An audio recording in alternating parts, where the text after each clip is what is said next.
श्री राम। गुरुर्ब्रह्मा गुरुर्विष्णु गुरुर्देव महेश्वरा, गुरु साक्षात् परब्रह्म तस्मै श्री गुरुवे नमः।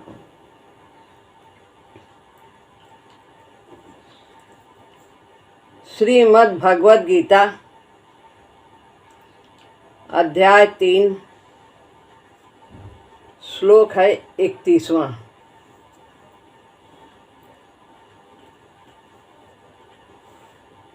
ये मे मतमिदं नित्यम् अनुतिष्ठन्ति मानवः, श्रद्धावन्तो न सूयन्तो मुच्यन्ते तेऽपि कर्मभिः।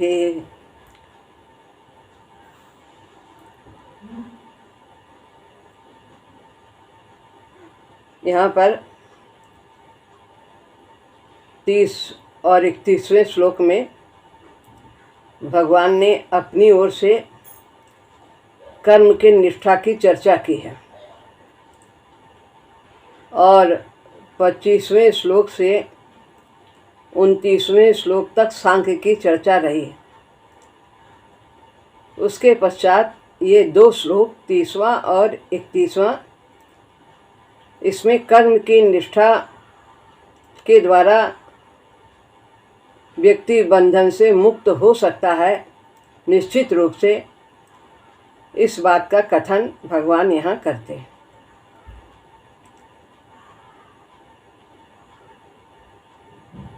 जो मनुष्य मेरे इस मत का नित्य अनुसरण करते हैं, कौन से मत का? जो 30वें में कहा है कि ये तु सर्वाणि कर्माणि मयि संन्यासाध्यात्म चेतसा निराशे निर्ममो भूत्वा युध्यस्व विगत ज्वरा, कि तू सभी कर्मों को चित्त का निग्रह करके समाधि में स्थित होकर के मेरे अर्पण कर, आशा से रहित होकर, ममता से रहित होकर और विगत ज्वरा यानी संताप से रहित होकर के तू अपने कर्तव्य का पालन कर। यह मत उन्होंने रखा है इस श्लोक के पहले। तो उसी बात की चर्चा कर रहे हैं कि ये जो मेरे द्वारा कहा हुआ मत है, इसके अनुसार जो वर्तते हैं, इसका अनुसरण करते हैं, नित्य करते हैं, जो श्रद्धा से युक्त होकर, और बात कहिए, श्रद्धा से युक्त होकर असूया से रहित हैं। श्रद्धावंतो न सूयंतो, ये जो है श्रद्धावान हो और दोष दृष्टि से रहित होकर के रहित हैं, वे भी कर्मों के द्वारा मुक्त हो जाते हैं। वे भी लगाया है, मतलब पहले वाले तो जो ज्ञान मार्गी हैं वे तो मुक्त होते हैं, हो जाते हैं, लेकिन इस प्रकार से जो मेरे मत का, जो मेरा मत कहा है उन्होंने 30वें श्लोक में, जो मेरे इस मत का अनुसरण करते हैं वे भी मुक्त हो जाते हैं। सरल साधन बताया है कल्याण के लिए। किस मत का अनुसरण? कर्मों का भगवान में संन्यास करना है। यह मत पीछे 30वें श्लोक में कहा है, भगवान में संन्यास करना। यहाँ कर्म योग और भक्ति मिश्रित दोनों मिश्रित साधना बताई है। जो कर्म योग है वो केवल निष्काम कर्म भावना से किया जाता है, लेकिन यहाँ पर भगवान कहते हैं तू मेरे अर्पित कर, मई अर्पित। तो यहाँ भक्ति भाव को कर्म से जोड़ दिया है, तो भक्ति मिश्रित कर्म योग की साधना का यहाँ उल्लेख किया है। कर्मों के संन्यास के लिए भगवान ने निर्देश किया है और बताया है कर्म को कैसे अर्पण करें। पिछले श्लोक में वस्तु तो दे करके एक दूसरे को अर्पित हो जाती है, लेकिन अब कर्म कैसे अर्पित करें, तो उसके लिए बताया है कि भगवान से युक्त होना, भगवान से प्रेम करना। इस प्रकार जिसको हम कुछ देते हैं वो कब हमारी भेंट स्वीकार करता है, जब हमारा उससे प्रेम होता है तो वो हमारी भेंट स्वीकार कर लेता है। इसी प्रकार हमें भगवान से प्रेम करना है और सभी कर्म उनके लिए ही करने हैं, भगवत भाव से ही करना है। जो लोग उस निर्देश का पालन करते हैं जो बताया है 30वें श्लोक में, अर्थात कर्मों को मुझ में त्याग देते हैं, अर्पित कर देते हैं, मेरे लिए करते हैं, ऐसे लोग भी मुक्त हो जाते हैं। वो भी मुक्त हो जाते हैं, सांख्य योगी भी, और ये भी मुक्त हो जाते हैं। दोनों रास्ते हैं भगवत प्राप्ति के यानी कल्याण के। तो कोई भी एक रास्ते पर चलकर हम अपना कल्याण कर सकते हैं। हमें साधन का सम्मिश्रण नहीं करना चाहिए। साधन का सम्मिश्रण घातक है। महाराज जी ने कहा कि ज्ञान मार्ग में भी चल रहे हैं, तप मार्ग में भी हैं, हठ योग भी कर रहे हैं और भक्ति भी कर रहे हैं, तो साधन का सम्मिश्रण हमारे विकास की गति को बहुत धीमा कर देता है। उनकी मुक्ति का उपाय होते हैं कर्म ही। जो मेरे इस मत का अनुसरण करते हैं तो उनके कल्याण का उपाय यही कर्म ही है। कर्म के द्वारा वे मुक्ति को प्राप्त करते हैं। और जो ज्ञान योगी हैं, सांख्य योगी हैं, वे प्रकृति और पुरुष के विवेक के द्वारा वो अपना कल्याण करते हैं। वे दोनों को अलग अलग जानते हैं। प्रकृति क्या है, पुरुष क्या है। पुरुष यानी हम आत्मा है, हम भगवान के अंश हैं, वही गुण हमारे अंदर है। और प्रकृति के भी गुण को जानते हैं कि वो अनित्य है, नाशवान है, जड़ है। तो जो दोनों के तत्वों को जानते हैं, उन महापुरुषों की चर्चा सांख्य योग के विषय में की थी। उन्हें भी कर्म करने के लिए कहा गया था, लेकिन यहाँ पर कर्म योग की साधना है, तो इसमें भी कर्म के द्वारा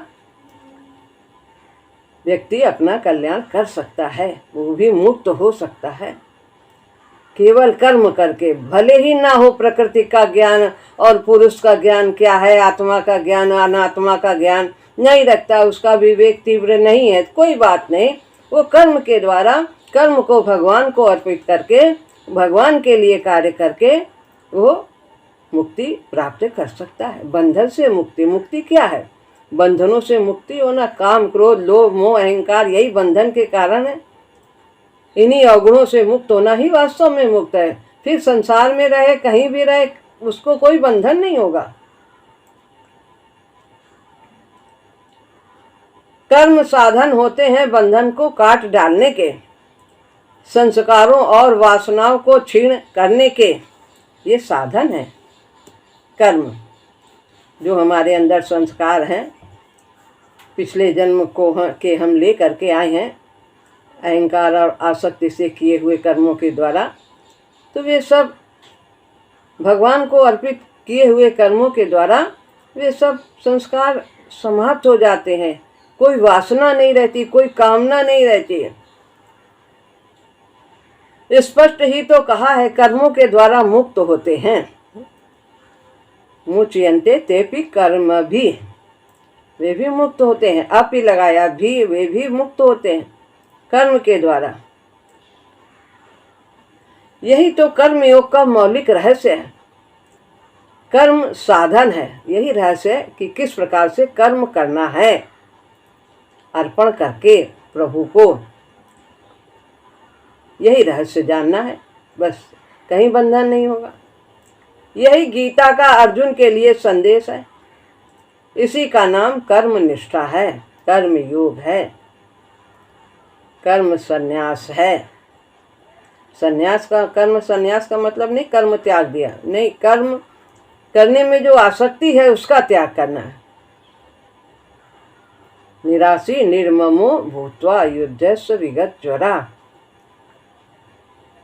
लोग तो कहते हैं रीते ज्ञानान्न मुक्ति, अर्थात ज्ञान के बिना मुक्ति नहीं है, ऐसा कहते हैं लोग। उस काल में तो यही प्रचलन था, विशेषकर सब सांख्य योगी थे, ज्ञान मार्ग के। यहाँ तो कहा है कर्मों के द्वारा मुक्ति होती है, भगवान यहाँ कह रहे हैं कि कर्मों के द्वारा मुक्ति होती है। और ये ज़्यादातर जो प्रचलन है किस बात का, कि ज्ञान के द्वारा मुक्ति होती है। समुचित भावना से किए गए कर्म व्यक्ति को निर्मल कर देते हैं, बोध करा देते हैं,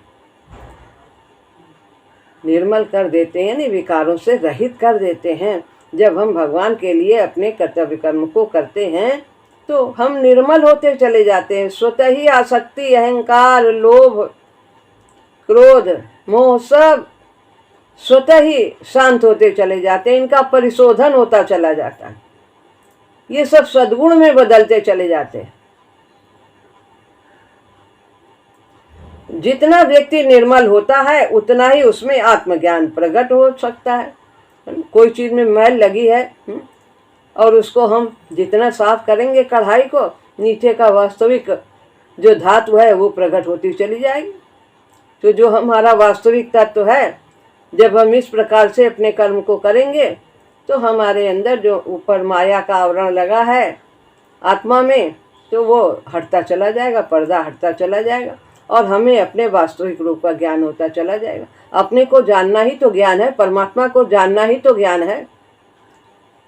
तो ये साधन है, कर्म के द्वारा हम अपने को जान सकते हैं, ज्ञान को प्रकट कर सकते हैं। समुचित भावना से किया गया कर्म उपासना होता है, ये उपासना है। समुचित भावना क्या है?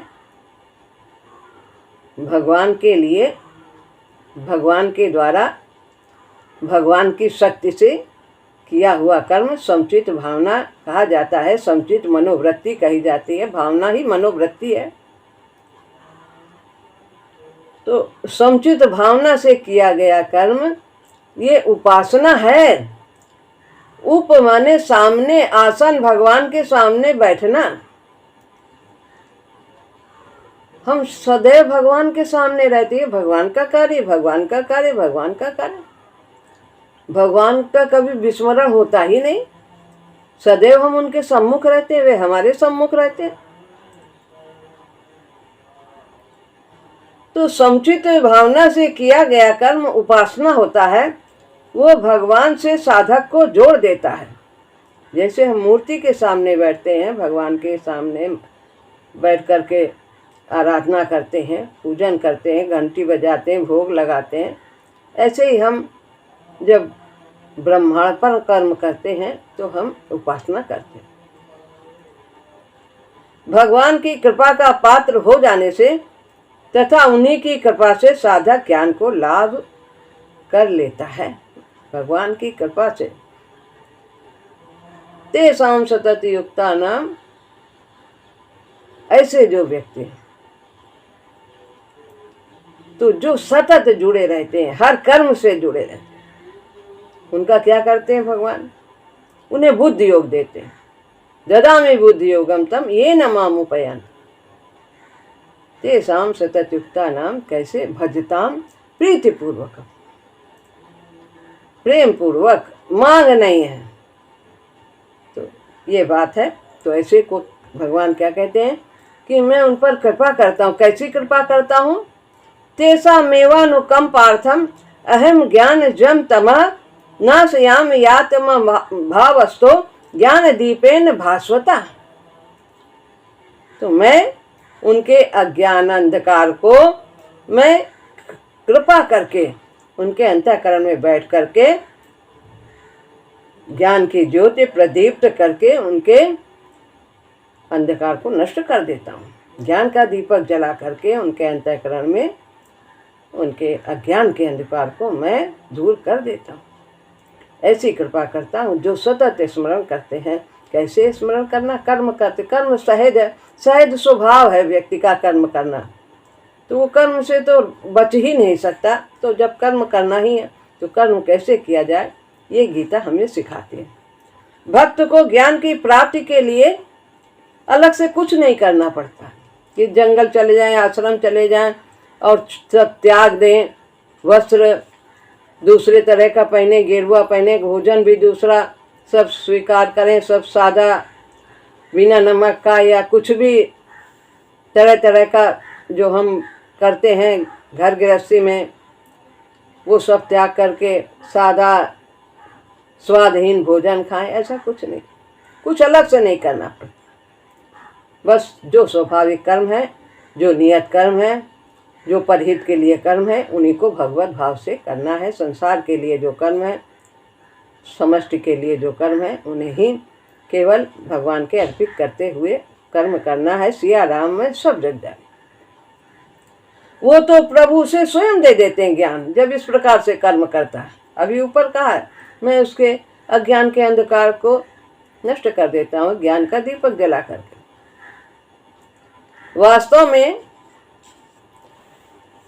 जितना ही कर्म की साधना के द्वारा वह निर्मल होता है, कर्म एक साधना है। जब हम भगवान के अर्पित करके कर्म करते हैं तो ये साधना बन जाती है। अपने को साधना ही साधना है, मन बुद्धि इंद्रियों को साधना ही साधना है। उसे जो ऐसा करता है उसे साधक कहते हैं। जितना कर्म की साधना के द्वारा वो निर्मल होता जाता है, आसक्ति कम होती जाती है, अहंकार कम होता जाता है। यही दो मुंह के रूप से बांधते हैं। इन्हीं के द्वारा सब बाकी और सब चेला चापड़ आते जाते हैं। काम क्रोध लोभ मोह राग द्वेष सब कुछ, उतना ही ज्ञान प्रकट होता जाता है। उसके बंधन टूटते जाते हैं, वो हल्का होता जाता है। बोझा लादे हैं काम क्रोध लोभ मोह, मेरा मेरा मेरा मेरा, चल नहीं पाएंगे, पैर डगमगाएंगे, फिर भी बोझा लिए हुए मेरा है मेरा।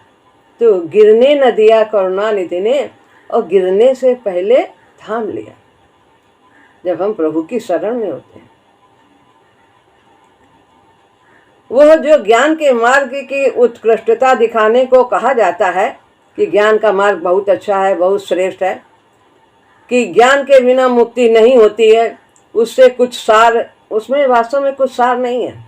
अब यहाँ उसको छोटा दिखा रहे हैं कर्म निष्ठा के साधन से ज्ञान के मार्ग को। क्यों? क्योंकि वो कठिन है। उसमें देहाभिमान बहुत मुश्किल से जाता है।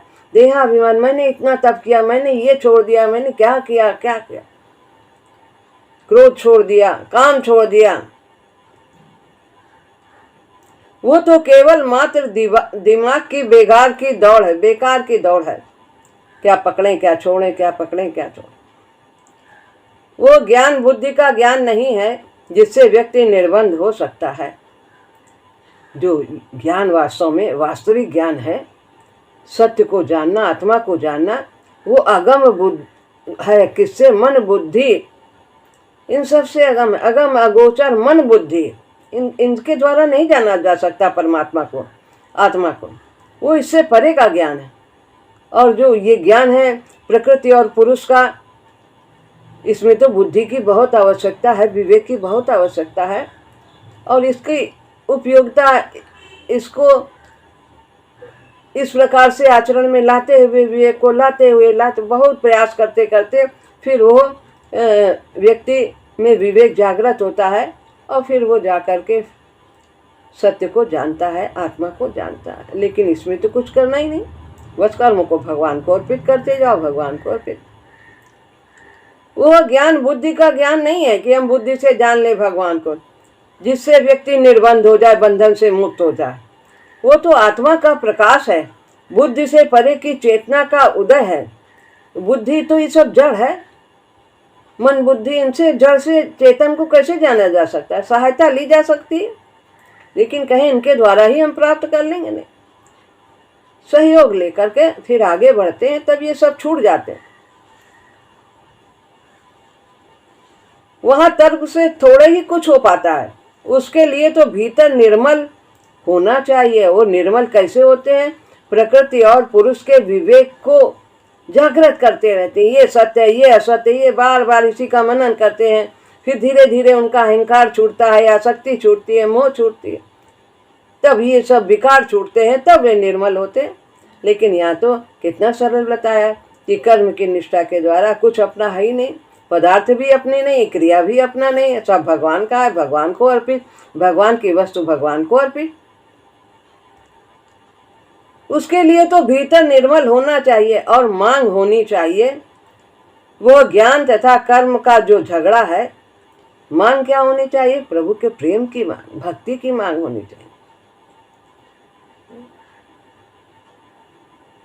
वो ज्ञान तथा कर्म का जो झगड़ा है, ना समझी पर आश्रित प्रतीत होता है कि ज्ञान बड़ा है कि कर्म बड़ा है। जैसे अर्जुन झमेले में पड़े थे, बुद्धि बड़ी है कि कर्म बड़ा है मेरी, आप कह रहे हो कि बुद्धि बड़ी है, तो बुद्धि योग करो, तो बुद्धि तो मेरी यही कहती है बुद्धि श्रेष्ठ है, तो कह रही कि ना युद्ध करो। तो उसमें तो सामान्य व्यक्ति समझ नहीं पाएगा। तो कोई कहते हैं जो ज्ञान बड़ा है, कोई कहते हैं कर्म बड़ा, ये सब झगड़ा बेकार का है। यहाँ भगवान अपनी बात कह रहे हैं और कि यह श्रेष्ठ है और सुगम। प्रश्न रह जाता है किस प्रकार का कर्म संन्यास है जिससे मुक्ति हो जाती है? आखिर कर्म संन्यास है क्या, किस प्रकार से होता है? नित्य नित्य का कर्म समर्पण तो भावना से ही हो पाता है।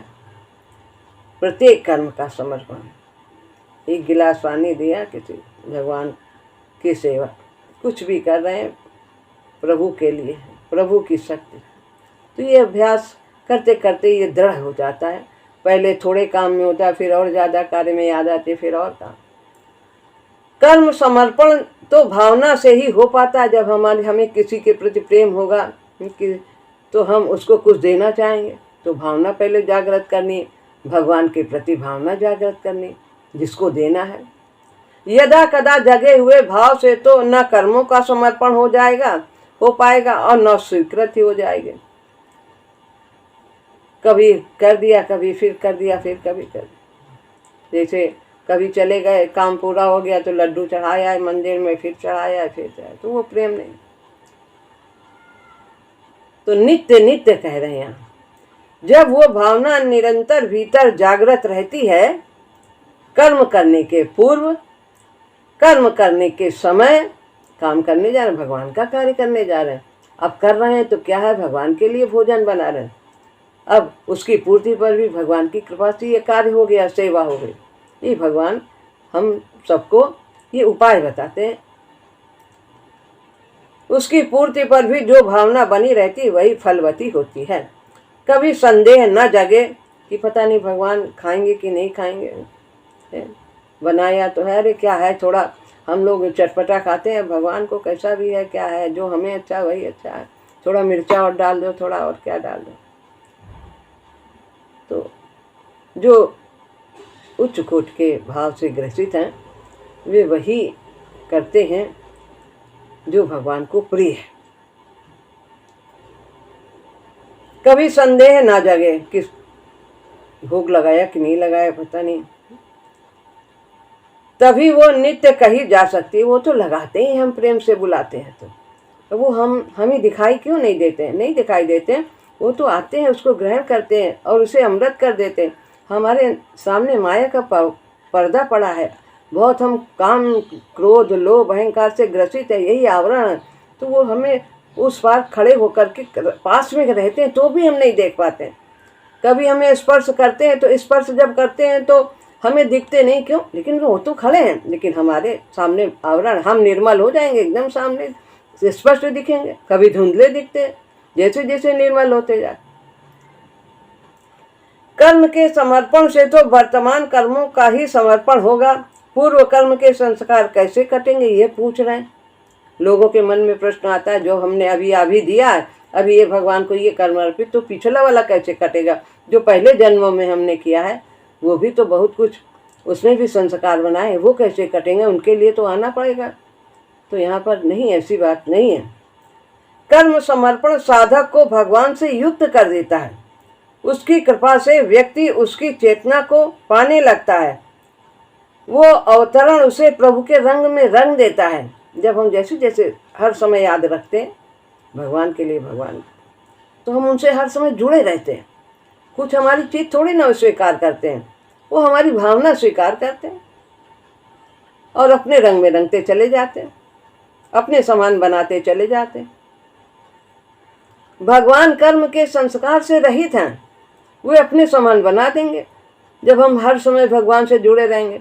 तो जब वो इतना कितने समय से कार्य कर रहे हैं, सृष्टि चला रहे हैं, कोई संस्कार नहीं बनते, तो हमारे भी जो पहले के हैं वे भी सब समाप्त हो जाएंगे। जब हम उनकी तरह भगवान हमें बना देंगे, प्रभु हमें उनके रंग में रंग जाएंगे। अतः उस चेतना के अवतरण के फलस्वरूप साधक भी कर्म संस्कार से रहित हो जाता है। भगवान नित्य हैं, मुक्त हैं, साधक भी मुक्त हो जाता है। इस प्रकार से बंधन कटते हैं भक्त के। इस कर्मोपासना के लिए दो बातें आवश्यक हैं। क्या है? श्रद्धा होनी चाहिए, दोष दृष्टि से रहित होना चाहिए। नीचे की पंक्ति में उत्तरार्ध में कहा, साधक को श्रद्धावान और दोष दृष्टि से रहित होना चाहिए।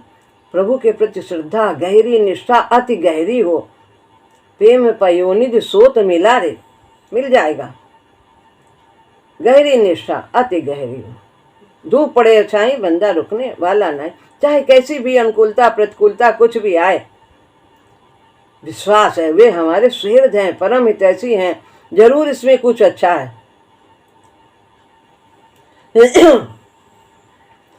दोष दृष्टि से रहित होना चाहिए। कभी बन गया काम तो बहुत अच्छा, और नहीं है भगवान तो भगवान अच्छे नहीं है, सुनते नहीं हैं, भगवान पक्षपात करते हैं, तो दोष दृष्टि। और भी जाने क्या क्या सोचते हैं।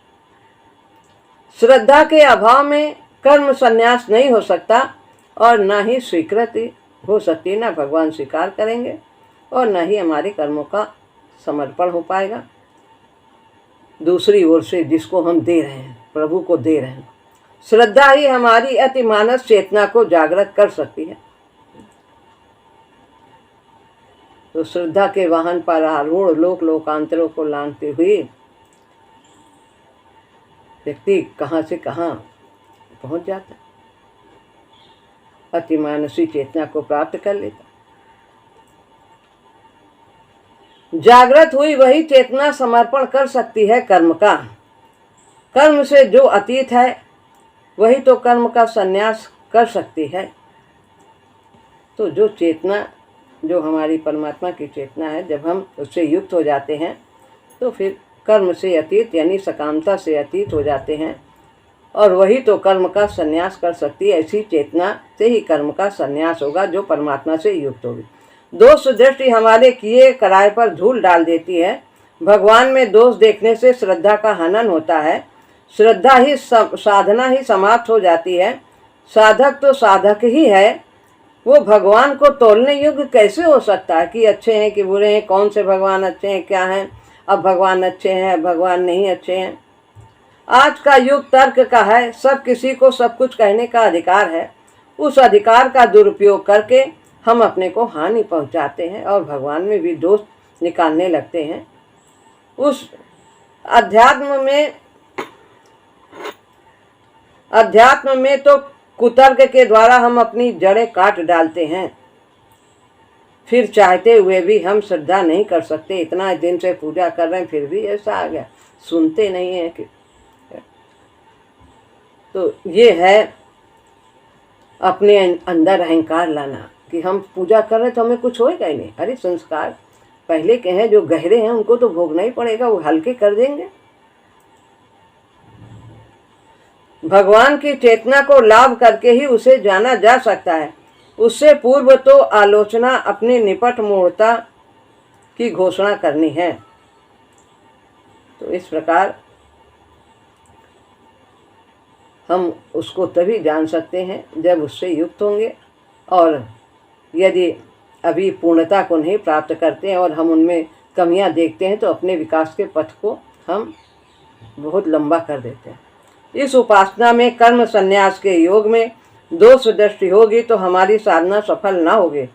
उस दोष दृष्टि से तो निष्ठा का ही अभाव हो जाएगा। जब हम कमी देखेंगे, एक कदम इधर एक कदम इधर, ऐसे ही एक ही जगह खड़े रहें, कर्म ही असत निर्वीर्य हो जाएगा। कर्म का कोई फल ही नहीं होगा। सत वो है जिसका फल कभी समाप्त ना हो। भक्ति कभी समाप्त ना हो, निर्वीर है, जिसमें कोई उपजने की कोई तक शक्ति ना हो, तो वो हमारे कर्म फलदायक नहीं होंगे। ऐसा फल वही वास्तव में फल है जो सदा सदा रहने वाला। संसारिक फल तो सब नाशवान। दोष दृष्टि नकारात्मक दृष्टि है, इससे हम अपनी शक्ति का अपव्यय करते हैं। वो व्यक्ति को संशय आत्मा बना देता है। संशय आत्मा विनश्यति हो तो निश्चित उसका विनाश होता है भी भगवान की नहीं है, सुनते भी हैं कि नहीं है, क्या संशय करते हो। तेपि वह भी, इस श्लोक में है, वो भी पार हो जाता है। कौन? जो कर्म की निष्ठा से आराधना करता है, कर्म को मेरे अर्पण करता है। वो जो अंत में शब्द है तेपि, वो भी, जिनके ऊपर चर्चा हुई है वो तो मुक्त हो ही जाते हैं, जो 25 से 29वें श्लोक में कहे गए हैं। लेकिन ये जो 30 में कहे गए हैं वे भी मुक्त हो जाते हैं, कर्म की निष्ठा वाले भी। प्रकृति पुरुष विवेक पर आश्रित दृष्टि वालों के विषय में कहा गया है पहले वाला। तेपि, वे तो मुक्त होते ही हैं, पर ये भी मुक्त हो जाते हैं। वो ज्ञान की निष्ठा का मार्ग है। 30वें तथा 31वें श्लोक में कर्म निष्ठा वालों के लिए कहा गया है। जो कर्म को ही साधना बना देते हैं वे भी मुक्त हो जाते हैं। कर्म निष्ठा भी वैसे ही बंधन काटती है जैसे ज्ञान की निष्ठा। तो ये जो दूसरा मार्ग भगवान ने अर्जुन के लिए कहा कि तू कर्म का त्याग न कर, तुझे कर्म करना ही होगा, और कर्म तो कोई कभी त्याग सकता ही नहीं। तो ये कर्म विकास का मार्ग है तेरे लिए, तू अपने कर्तव्य का पालन। श्री राम।